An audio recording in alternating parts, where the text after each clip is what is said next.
కానీ వచ్చిన అకేషన్ మాత్రం బాధాకరం.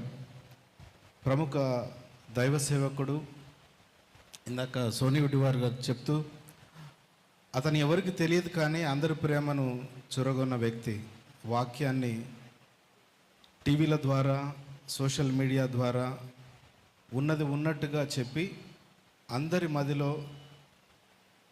తనకంటూ ఒక స్థానాన్ని ఏర్పరచుకున్న వ్యక్తి ప్రవీణ్ పగడాల. అందుకని మనం ఈరోజు అందరం కలిసి ఇక్కడ ఉన్నాం. థ్యాంక్ యూ అధ్యక్షుల వారికి, అలాగే విచ్చేసిన పెద్దలందరికీ నా హృదయపూర్వక వందనాలు. ప్రత్యేకంగా తమ్ముడు సోనీవుడ్, అలాగే తమ్ముడు మూర్తిరాజు, జాషువా డానియల్ గారు, మా డైరెక్టర్ గారు, అలాగే పెద్దలందరికీ కూడా నా హృదయపూర్వక వందనాలు. అలాగే పెద్దలు ముందు కూర్చున్న చాలా పెద్దవాళ్ళు ఊరికనే కింద కూర్చున్నారు, ఎందుకో నాకు అర్థం కాలేదు. సో ప్రవీణ్ పగడాల గురించి కొన్ని మాటలు చెప్పాల్సి వస్తే, చాలామంది ఈరోజు మాట్లాడుకుంటూ అంటే క్రైస్తవ వ్యతిరేకులు అని మాట్లాడుతున్న వాళ్ళు ఎవరైతే ఉన్నారో వాళ్ళు నిజంగా వ్యతిరేకులు కాదండి. ఎవరో ఒక చిన్న గుంపు మాత్రమే వ్యతిరేకిస్తూ ఉంది. క్రైస్తవ విశ్వాసాన్ని ఇష్టం లేకపోయినా కూడా కేవలం అతను మాట్లాడిన మాటలు, అతను చెప్పిన బోధలు నచ్చి ప్రవీణ్ పగడాల ఎంత అద్భుతంగా మాట్లాడుతున్నాడు అన్న వారిని నేను చూశాను తప్ప కొంతమందిని మాత్రమే సోషల్ మీడియాలో వ్యతిరేకించడం నేను చూస్తూ ఉన్నాను. వారిని బట్టి మనం ఏం పెద్దగా కలత చెందాల్సిన అవసరం లేదని నేను అనుకుంటా ఉన్నాను. కాబట్టి వాళ్ళని వదిలేసి మనం ముందు ఉన్న కర్తవ్యాన్ని, గురిని, గోల్ని మనము చూసుకుంటూ ముందుకు వెళ్ళాల్సిన అవసరం ఉంది. కాబట్టి ఇంతకుముందు సోనీవుడ్ గారు చెప్పినట్టుగా దేశ విదేశాల్లో, అలాగే ఇతర రాష్ట్రాల్లో, పట్టణాల్లో జరిగిన కార్యక్రమం ఈరోజు మండలాల్లో కూడా జరుపుకుంటున్నారు. అంటే ప్రవీణ్ పగడాల గారు ఎంత దూరం వరకు అతను వాక్యం వెళ్ళింది అనే మాటకు ఇదే తార్కాణం. ఇంతకు మించి వేరే ఏమీ లేదని నేను అనుకుంటున్నాను. అయితే ఈ మధ్యకాలంలో అతను చనిపోయిన తర్వాత చాలామంది చాలా విషయాలు మాట్లాడుతూ అతని మీద ఒక ముద్ర వేసి ఇతను ఫలానా అని చెప్పడానికి ట్రై చేశారు అని నేను అనుకుంటా ఉన్నాను. కానీ అది చెల్లుబాటు కాలేదు అని మన విశ్వాసం, లేకపోతే అతను చెప్పిన వాక్యాన్ని బట్టి వాళ్ళు వేసిన ముద్ర చెల్లుబాటు కాలేదు. ఒక కుక్కను చంపేయాలి అని అంటే అది పిచ్చి కుక్క అనాలి, అప్పుడే దాన్ని చంపడానికి అవకాశం ఉంటుంది.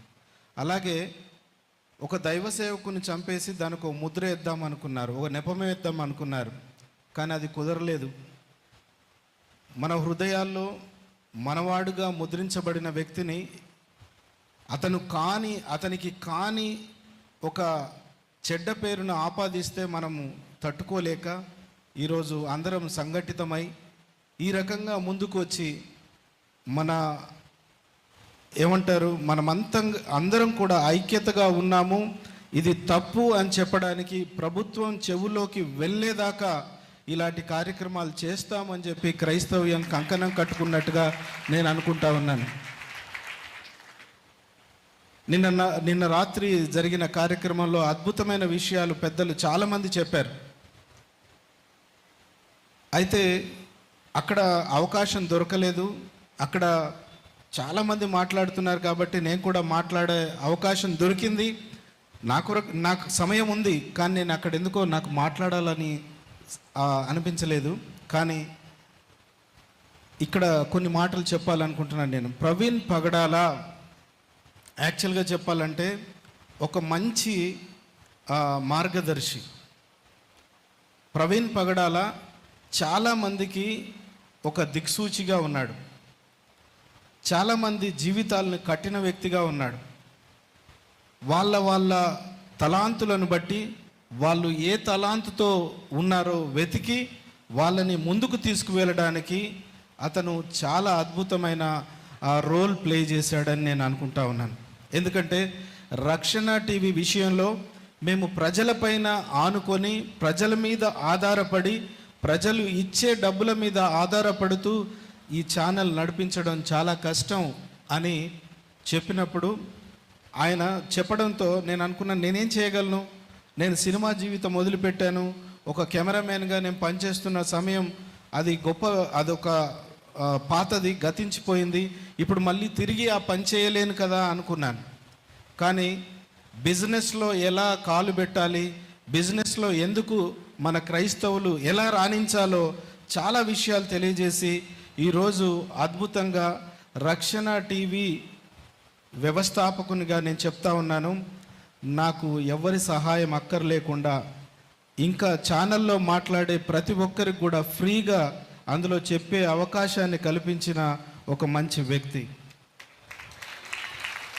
మాకంటూ మేము సమృద్ధిగా ఉండేదాని కొరకు మాకు బిజినెస్ ఏ రకంగా చేసుకోవాలో కొన్ని విషయాలు మేమిద్దరం కలిసి చర్చించుకున్నాం. చాలా విషయాలు చర్చించుకున్నాం. అలాగే చాలామంది జీవితాలను కట్టాడు. నవీన్ వడ్డే అని ఒక వ్యక్తి ఉంటాడు, అతని పక్కనే ఉంటాడు చాలా రోజులు. అతను ఆర్ఎస్ఎస్ శాఖలో ఉండే వ్యక్తి. చాలా ప్రశ్నలు అడుగుతాడు. ఆయన జీవితం కొంచెం మొరుటుగా ఉన్నా ఆయనను చాలా దిద్ది ఈరోజు ఆయన జీవితం పైన 25 పుస్తకాలు రాయడానికి అతన్ని ప్రోత్సహించింది అని అంటే ఎంత తరబీదు చేసి ఉంటాడో ఆలోచించండి. అలాగే దేశ విదేశాల్లో చాలామందిని కూడా ఒక ప్రవీణ్ పగడాలను చంపేశారు, కానీ ఆయన వెనకాల తరబీదు పొందిన వ్యక్తులు అనేక మంది ఉన్నారన్న విషయం మర్చిపోయారు వాళ్ళు. ఈరోజు 2026 సంవత్సరం లోపల 100 పుస్తకాలు రాయడానికి వాళ్ళంతా సిద్ధమయ్యారు. సో ఇలాంటి గొప్ప వ్యక్తి అతను చనిపోతాడని తెలియక ముందే చాలామందిని తయారు చేశాడు. అందుకని చాలామంది దైవ సేవకులు పెద్దలు ఏమంటున్నారంటే, ఒక గోధుమ గింజ భూమిలో పడిన తర్వాత ఎలా అభివృద్ధి పొందుతుందో అలాగే ఈరోజు ప్రవీణ్ పగడాల మరణించిన తర్వాత చాలామంది బయటకు వచ్చి ఆయన గురించి లేకపోతే అతను బోధించిన బోధకు కట్టుబడి చాలా పుస్తకాలు రాయడానికి, చాలా మేధస్సును ప్రజలకు అందించేదాని కొరకు తన ప్రాణాలను కూడా తెగించి పనంగా పెట్టి ముందుకొచ్చి సువార్త చెప్పడానికి మరి వారిని ప్రోత్సహించాడని చెప్పడానికి ఏమాత్రం వెనకాడట్లేదు. చాలా గొప్ప వ్యక్తి ప్రవీణ్ పగడాల. అతను మరణించిన అక్కడ హైదరాబాద్ మొదలుకొని ఇక్కడి వరకు రాజమండ్రి వరకు ఏం జరిగింది అన్న విషయం అది ఒక కట్టుకథ. దాని గురించి ఎవ్వరికి ఆ విషయాలు వినడం ఇష్టం లేదు, వాటి గురించి చర్చించడం ఇష్టం లేదు. అతను అక్కడ పడి చనిపోయిన విధానం ఏంటి అని అందరు అడుగుతూ ఉన్నారు. అది చెప్పడానికి గవర్నమెంటే భయపడతా ఉంది. ఎందుకంటే ఈరోజు ఈ క్రైస్తవ సమాజం రోడ్ల మీదకి వచ్చి వాళ్ళు ఇస్తున్న స్లోగన్స్ విన్న తర్వాత ప్రభుత్వాల చెవుల్లో గింగుర్లుగా మోగి వాళ్ళకి ఏమనిపిస్తూ ఉందంటే, వీళ్ళంతా సంఘటితం అయిపోతే నెక్స్ట్ ఎలక్షన్లో మేము ఏమైపోతామో అన్న భయంతో మన నోర్లు నొక్కడానికి ప్రయత్నం చేస్తున్నారు తప్ప వేరే ఉద్దేశం ఏం కాదని నేను అనుకుంటా ఉన్నాను. ఒక క్రైస్తవ నాయకుడు సామాన్యుడు చనిపోతేనే ఈ విప్లవం అంటే ఈ క్రైస్తవ ఉద్యమం కలిసికట్టుగా ముందుకు వచ్చి మాట్లాడుతున్న ఈ ఉద్యమం ఇంతగా ఉంటే, ఇప్పుడు ఆయన తరబీదు చేసిన ఎంతోమంది వచ్చారు. వాళ్ళ ద్వారా ఇంకా ఎక్కువగా ఈ యొక్క కార్యక్రమాలు ముందుకు వెళితే ఈ రాష్ట్రాలు, ఈ దేశం ఏమైపోతుంది? కాబట్టి దయతోటి నేను చెప్తా ఉన్న మాట ఏంటంటే, కొంతమంది వేళ్ళ మీద లెక్కబట్టే అంత కలిగిన మంది మాత్రమే క్రైస్తవ్యాన్ని, మనం పూజించే దేవుణ్ణి, మనం ఆరాధించే దేవుణ్ణి రకరకాలుగా మాట్లాడుతున్నప్పుడు, వాటిని ట్రోల్ చేస్తూ ఉన్నప్పుడు దయచేసి వాటిని చూడకండి, వాటిని ఇగ్నోర్ చేయండి. మీరు ఇంకొకరికి షేర్ చేయడానికి ప్రయత్నం చేయకండి. అప్పటికి అది సద్దుమణిగిపోతుందని నేను తెలియజేస్తా ఉన్నాను. ఎందుకంటే మనల్ని మనం షేర్ చేసుకోవడం వల్ల వాళ్ళు చేసిన తప్పును మనమే పబ్లిసిటీ చేసిన వాళ్ళం అవుతాం. కాబట్టి అలాంటి అవకాశం వాళ్ళకి ఇవ్వకపోతే బాగుంటుందని నేను అనుకుంటా ఉన్నాను. ఎంతమందికైతే సోషల్ మీడియా మనది, టెక్నాలజీ మనది, ఈ ప్రతిది కూడా మనవి, మన వాళ్ళు కనుక్కున్నారు, ప్రభువుని ఎరిగిన వారు కనుక్కున్నారు కాబట్టి ఇవి మనవి. వీటిలో అన్నిట్లో కూడా క్రైస్తవ విశ్వాస సంబంధమైన విషయాల్ని పంపించండి, షేర్ చేయండి. ఇంకొక దాన్ని చూడకండి, చూసి మనసు పాడు చేసుకోకండి. అది నా విజ్ఞప్తి, దయతో మీరు అంగీకరించాలి. అలాగే సోషల్ మీడియా ద్వారా చూస్తున్న ప్రతి ఒక్కరు కూడా ఈ విషయాన్ని గమనించి, ఎవరైతే క్రీస్తును వ్యతిరేకిస్తున్నారో, క్రైస్తవ్యాన్ని వ్యతిరేకిస్తున్నారో, చులకనగా మాట్లాడుతున్నారో వాళ్ళందరి విషయాలు సోషల్ మీడియాలో మీరు షేర్ చేయొద్దు, అది వచ్చినప్పుడు చూడొద్దు. తప్పకుండా వాళ్ళు నోరు మూసుకోకపోతే నన్ను అడగండి. కాబట్టి నేను ఇంకా ముగించక ముందు, నేను రీసెంట్గా ఢిల్లీ వెళ్తూ ఉన్నాను. అక్కడ వెళ్ళి కంప్లైంట్ చేయడానికి అని చెప్పేసి వెళ్ళినప్పుడు, మైనారిటీ కమిషన్ దగ్గరికి వెళ్ళినప్పుడు నేను ఫ్లైట్లో కూర్చొని నేను ఓ పేపర్ తీసుకొని ఏదో రాద్దాం అనుకొని కూర్చున్నాను. నేను యాక్చువల్గా అక్కడ వాళ్ళకి ఏం చెప్దాము అన్నట్టుగా నేను ఆ పాయింట్స్ రాసుకుందాము అనుకునే సమయంలో ఎందుకో ప్రవీణ్ పగడాల గారి గురించి, ఆయన చేసిన, నాతో ఆయనకున్న సంబంధాన్ని రాద్దాము అన్నట్టుగా రాసడం స్టార్ట్ చేశాను. రాస్తూ ఉన్నప్పుడు నాకు తెలియకుండానే రాస్తూ ఉన్నాను, మీద నుంచి నా కన్నీటి చుక్కలు దాని మీద పడి కింద అక్షరాలు చెడిపోతూ ఉన్నాయి. పక్కనున్న నా బ్రదర్ ఉండి ప్రవీణ్ పగడాల గారి గురించి అది రాస్తున్నది చూసి ధైర్యంగా ఉండి బెన్హర్ అని అంటూ ఉన్నారు. ఎందుకంటే అప్పటికి 5-6 రోజులు మాత్రమే అయింది. సో ఇన్ని రోజులైనా కూడా మనకు బాధ, దుఃఖంలో ఉంది. ఎందుకంటే ఆ చిరునవ్వు, అతను మాట్లాడుతున్న మాట, అవన్నీ కూడా మన కళ్ళ ముందే కనబడుతూ ఉన్నాయి. సో వాటిని మర్చిపోవడం అంత సులభం కాదని నేను అనుకుంటా ఉన్నాను. కానీ మనము ఒకటి గుర్తుపెట్టుకోవాలి, వ్యక్తిని పూజిస్తూ దేవుణ్ణి మర్చిపోవద్దు. ప్రవీణ్ పగడాల ఎవరి కొరకైతే ఇదంతా చేశాడో అతన్ని మర్చిపోవద్దని మీకు నా హృదయపూర్వకంగా నేను కోరుకుంటున్నాను. ఎందుకంటే ఈ మధ్యకాలంలో వ్యక్తులను పూజించడం ఎక్కువైపోయింది. కాబట్టి ఈ వ్యక్తి మనకు చూపించిన ఆ రాజు కొరకు మనం బ్రతకాలి తప్ప వేరే విషయాలు చేయొద్దు అని చెప్పేసి నేను కోరుకుంటా ఉన్నాను. ఆయన కూడా నా రాజు అంటూ ఎలా చెప్పాడో మనం ఆ రాజు కొరకే మనం బ్రతకాలి, తుది శ్వాస వరకు ఆయన కొరకే జీవించాలి. అయితే ఆయన కొరకు నేను రాసుకున్న కొన్ని మాటలు నేను తెలియజేయాలనుకుంటున్నాను. ఎందుకంటే ఈ ప్రస్తుత కాలంలో మతపరమైన అన్రెస్ట్ ఉంది. ఎక్కడ చూసినా ఏ చిన్న మాట అంటే తప్పుగా మాట్లాడినా ఏదో పెద్ద విషయం జరుగుతుందేమో అన్నట్టుగా పోలీసులు మన వైపు అట్లా చూస్తూ ఉన్నారు. ఈ సమయంలో మనము నోటిని అదుపు చేసుకొని మాట్లాడాలి. కాబట్టి చాలా విషయాల్ని తక్కువ చేసి దీంట్లో రాసుకునేవి కూడా కొన్ని కొట్టేసి కొంతవరకు మాత్రమే నేను మీకు చదివి వినిపిస్తాను. ప్రవీణ్ పగడాల చనిపోయి బ్రతికే ఉన్నాడు అనే టైటిల్తో నేను ఈ మాట రాశాను. ఈ విషయాన్ని, ప్రవీణ్ పగడాల ఒక మహా మనిషి, క్రైస్తవ లోకానికి దేవుడిచ్చిన అరుదైన ఆణిముత్యం అంటే పగడం, బహుభాషా కోవిదుడు, నిరంతర విద్యార్థి, తత్వవేత్త, విద్యావేత్త, వేదాంతి, పేదలకు పెన్నిది, అనాథలకు అన్నదాత, అమ్మ మరి నాన్న, ఒక రచయిత, అలుపెరగని సువార్త యోధుడు. నిజంగా అలుపెరగని సువార్త యోధుడే. ఎప్పుడు చూసినా రోడ్ల మీద ప్రయాణంలో, ఫ్లైట్లలో, ట్రైన్లలో కనబడేవాడే తప్ప ఎప్పుడు ఇంట్లో కూర్చొని రిలాక్స్ చేసిన వాడు కాదు. సో అందుకని ఆ మాట రాయడం జరిగింది. అలుపెరగని సువార్త యోధుడు మన ప్రవీణ్ పగడాల. తను చనిపోయి కూడా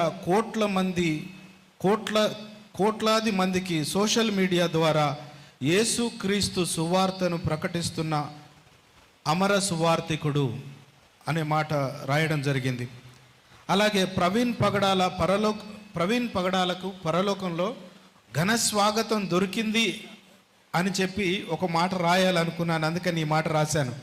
ప్రవీణ్ పగడాలకు పరలోకంలో యేసుక్రీస్తు ద్వారా ఘన స్వాగతం దొరికింది అని నేను అనుకుంటున్నాను.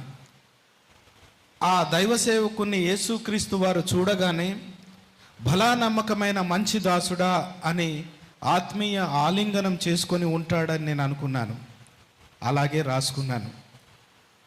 ఆయన చిన్నపిల్లలకి చిన్నపిల్లాడిలా, పెద్దవాళ్లతో పెద్దాడిలా, ఎంత ఎత్తుకు ఎదిగినా ఒదిగి ఉండడం నేర్చుకున్న వ్యక్తి ప్రవీణ్ పగడాల. అందరికీ భిన్నంగా అపోస్తులైన పౌలు పందాను అనుసరించి ఎవరికి చేయి చాపకుండా 10 మందికి సహాయపడేలా బ్రతికాడు. అంతేకాదు, తాను చెప్పిన బోధలకు కట్టుబడి బ్రతికాడు. ఇంకా కొన్ని ఎడిట్ చేస్తూ ఉన్నాను, ఎందుకంటే ఆ టెక్స్ట్ మనం ఇక్కడ చదువుకోవాల్సిన అవసరం లేదు కాబట్టి. అలాగే ప్రవీణ్ పగడాల గూర్చి అతని భార్య అంటే జెసికా పగడాల మాట్లాడుతూ ఒక మాట అనింది, నేను క్షమించాను అన్న మాట. క్షమించాను అని అంటే దాని వెనకాల చాలా సందేశం ఉంది. ఎవరో ఏమో చేశారు అని అర్థం. కాబట్టి దాని తాలూకా విషయాలు నేను ఇక్కడ రాసుకున్నాను, వాటిని చదవట్లేదు. అయితే జరిగిన సంఘటనను ఉన్నది ఉన్నట్టుగా చెప్పడానికి గవర్నమెంట్కి కూడా భయమైంది అన్న విషయం మనకందరికీ తెలుసు. కాబట్టి వాటన్నిటిని ఎడిట్ చేస్తూ కొందరు రాజకీయ నాయకులు, క్రైస్తవ పెద్దలు ప్రవీణ్ పగడాల గురించి ఏమంటున్నారంటే, ఆధునిక యుగంలో, ఇప్పటి యుగంలో క్రైస్తవ అంబేద్కర్గా అతన్ని పరిగణిస్తూ ఉన్నారు. ఎందుకంటే అతను బూడిదకు బూడిదగా, మట్టికి మట్టిగా తన తనవును అప్పగించిన ఆయన చేసిన పరిచర్య ఈరోజు కూడా మనం స్మరించుకుంటున్నాము అనంటే అతను వేసిన విత్తనం అంత గొప్పది. అంబేద్కర్ చేసిన ఆ త్యాగం, ఆయన రాసిన ఆ రాజ్యాంగం ఈరోజు మనల్ని ఎలా అయితే మనం మాట్లాడడానికి అవకాశం ఇచ్చిందో, క్రీస్తు కొరకు మనం ఈరోజు బయటకు వచ్చి మాట్లాడడానికి ఈ ఆధునిక అంబేద్కర్ ప్రవీణ్ పగడాల మనకు అవకాశం ఇచ్చాడని నేను అనుకుంటూ నా మాటలు ముగిస్తాను. Thank you very much. Praise the lord.